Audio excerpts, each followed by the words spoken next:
A group of cruel and ruthless rich kids tortured a girl for a whole day and night, not leaving until early the next morning. Little did they know that they would soon pay a terrible price for their evil deeds. It turned out that the girl's father was a special forces soldier who had fought bloody battles on the battlefield, killed countless enemies, and won numerous distinguished military merits. As soon as he learned what had happened to his daughter, he rushed to the hospital in a state of extreme anxiety. What greeted him was his daughter lying on the hospital bed, on the verge of death. He immediately questioned the girl's head teacher about the whole incident, but the teacher deliberately hid the truth, lying that the girl had accidentally fallen from a building. The man only let out a cold laugh, then took out his phone and directly played the surveillance footage of his daughter being bullied. After watching the video, the teacher's face turned pale in an instant. She even defended the rich kids who had hurt the girl on the spot, insisting that they could not possibly have done such a thing. Hearing this, the man's anger flared up instantly. Could people act recklessly and hurt ordinary children just because they were wealthy and powerful? Just then, one of the rich kids and his mother walked over.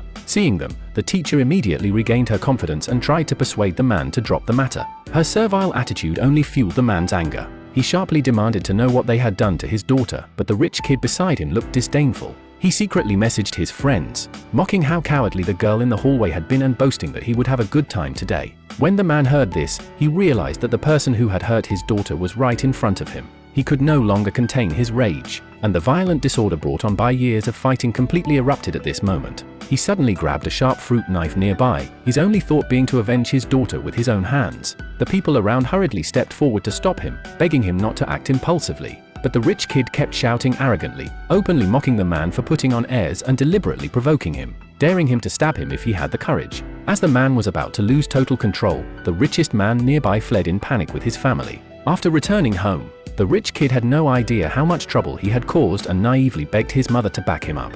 Just then, his subordinates found out the man's identity and respectfully handed the information to the richest man. The record showed that the man was a highly decorated special forces soldier suffering from severe post-war trauma. According to the investigation, he was tough and vengeful.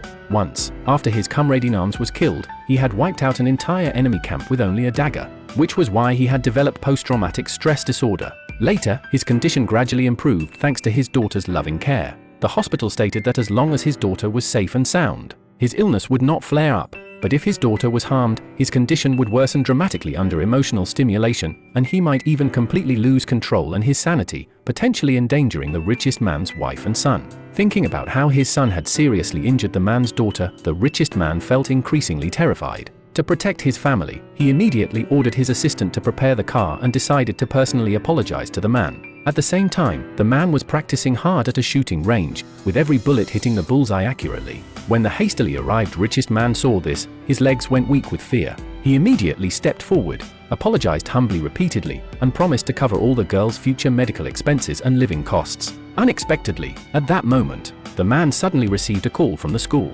The school informed him that his daughter had been expelled because he had offended the richest man. They also passed on a message from the richest man's wife, saying that he should not dream of overestimating his strength, as an ordinary man could never stir up any trouble. Hearing the call, the richest man turned pale with fright and quickly stated that he would teach his son and wife a good lesson when he got back. But the man said coldly, "I will solve this in my own way. A life for a life, blood for blood." The richest man's legs gave way and he collapsed to the ground in terror. He hurriedly called home and urgently warned his wife never to do anything to anger the man again, telling her to stay at home and not go anywhere. But his wife did not take it seriously at all, saying that it was their son's birthday that day and she had already booked a birthday party. She hung up the phone despite her husband's desperate pleas. Afterwards, she happily prepared the birthday party for her son, completely unaware that the man had secretly infiltrated the venue.